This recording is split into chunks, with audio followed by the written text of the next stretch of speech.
Hurricane Harvey churning in the Gulf of Mexico and gaining strength. But first, the Category 1 hurricane slamming into the U.S., now a slow-moving and dangerous tropical storm. Hurricane Nicholas growing stronger just as it approached the U.S., the 19th named storm now to hit the U.S. in a little more than a year. Now to some dire environmental news. Today, NOAA released a report finding that U.S. coastlines will experience a profound sea level rise by 2050. This comes just one day after another report was published finding that the southwestern United States is now experiencing the driest conditions in more than 1,000 years. I'm bringing these stories to your attention today because these stories, which are all too common in the Gulf Coast, especially in Texas, all share an interesting connection. They're causing our beaches to vanish from right under our very toes. 6. Hurricanes, sea level rise, and our expanding footprint are taking a heavy toll on our coastlines. So the question we're asking now, how eroded are our beaches? And over time, will homes here be swept out to sea? You know what, Amy Bernstein? Good question. Check this out. So, one day while looking for a fishing spot, I pulled out a map. And the first thing that came to my head was, let's go fish somewhere where there is deep water. I know just the spot. Near the Ship Channel, of course. The Ship Channel has an area where these ships come through, and that's definitely got to be deep water, right? No brainer there, of course. So as I began to look along the coast, I found some other interesting area. And on closer inspection, it was some rock-looking platform that I came to find and thought that the rocky nature of that area would provide a coral reef kind of situation that would attract small fish and smaller fish, bigger fish. The logic was impeccable. But wait, I thought, what exactly are these? In the middle of the beach, these platforms that stretch out into the distance, separating the tidewater. It's called a jetty, and it's one of the front-line tools Galveston is using to prevent its coastlines from vanishing. And one thing that's easy to realize when you see the jetties is that they are quite a bit in a state of disrepair. Galveston Army Corps of Engineers created the jetties around Galveston, and one of the most notable men from their team was Henry Clay Ripley.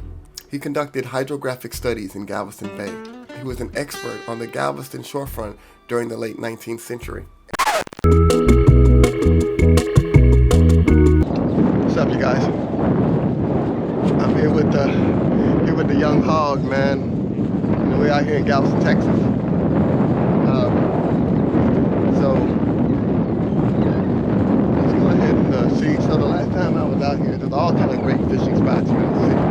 Last time I was out here, caught 2 big bull reds back to back on 2 poles. You know what I'm saying? That's the equipment. What you got over here? He got the same. We got the same equipment over here, you know? And we're so just a little backstory here for those who don't know. Me and my son have been traveling domestically and internationally as a way to connect more.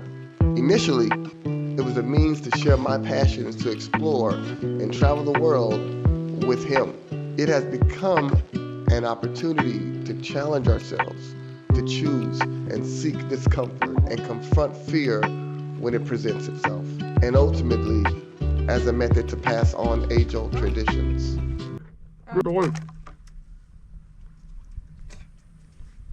Yank them. You can yank them now. Or bait. Or bait. You did. Not with the joint! Not with the joint! Get you by the back leg! Back leg! I'm gonna hit it with a chair. No, don't hit it with my chair!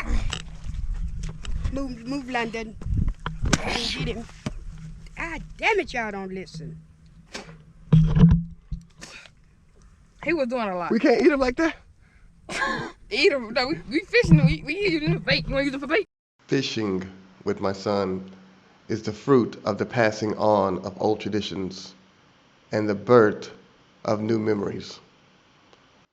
It's like annoying my mom. I'm a product of my granddad's son.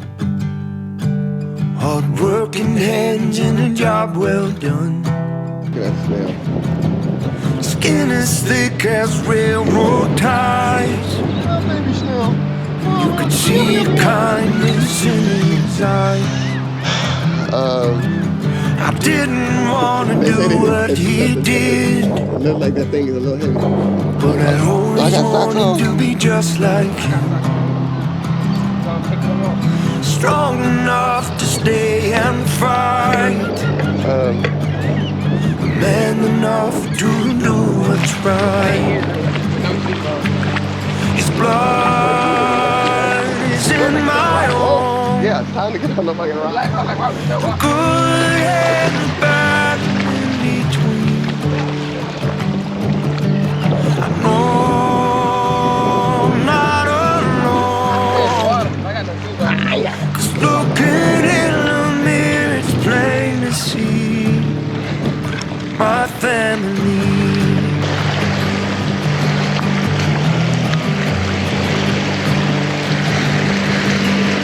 Mama has a heart of gold, sweet soul could ever. She had a boy and had one more. To love and fight what's a brother for. His blood is in my own. The good and the bad in between. That's right. I know I'm not alone. 'Cause looking in the mirror is plain to see my family.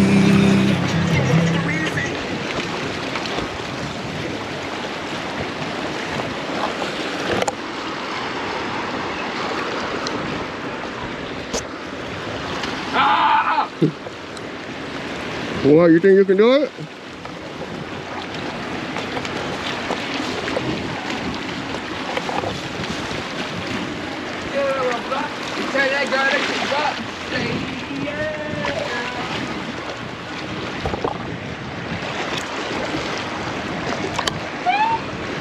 Hold on.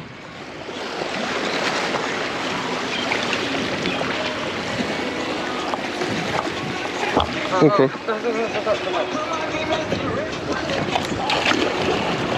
How come you're holding your phone and all stuff in your hand? Huh? You don't really, is the music that crucial that you gotta do it in this position?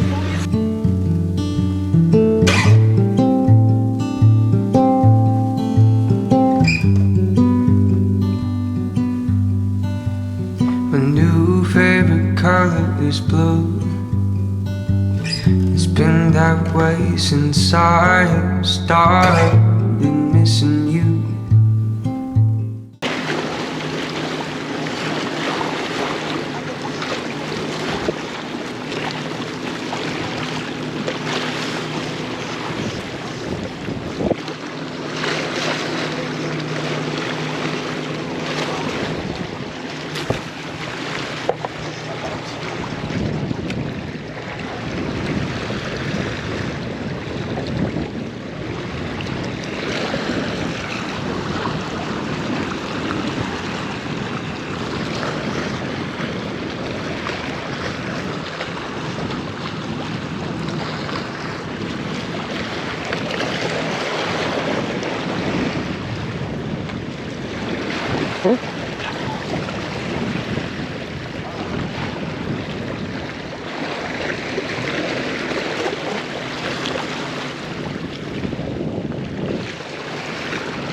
So that's how the cookie crumbles, man.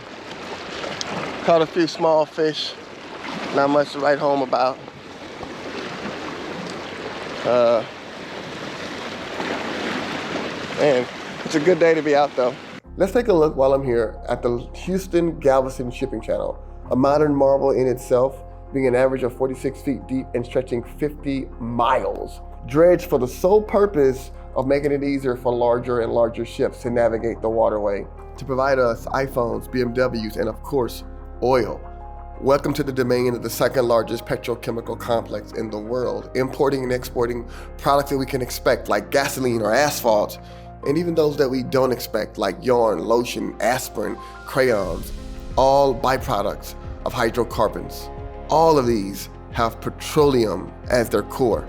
It's also interesting to note that Galveston is a port city, and few people know about how it used to be the darling of Texas and was on its way to be the largest city in Texas, since it has natural harbors for ships to come in and out, and the oldest port in America west of Louisiana. These kind of things back then solidified Galveston's future until the storm of 1900 that destroyed the city, forcing city planners to build a 16-foot seawall, who then also raised the entire island, each building one by one, 15 feet high, with hand-turned jack screws. According to the National Oceanic and Atmospheric Association, it resulted in a massive 6,000 to 12,000 casualties. It damaged every single building in the city. Out of 38,000 residents, 30,000 were left homeless. It was such a catastrophic event that it turned Galveston from the thriving tourist town into an abandoned stretch of land where people were too afraid to live in.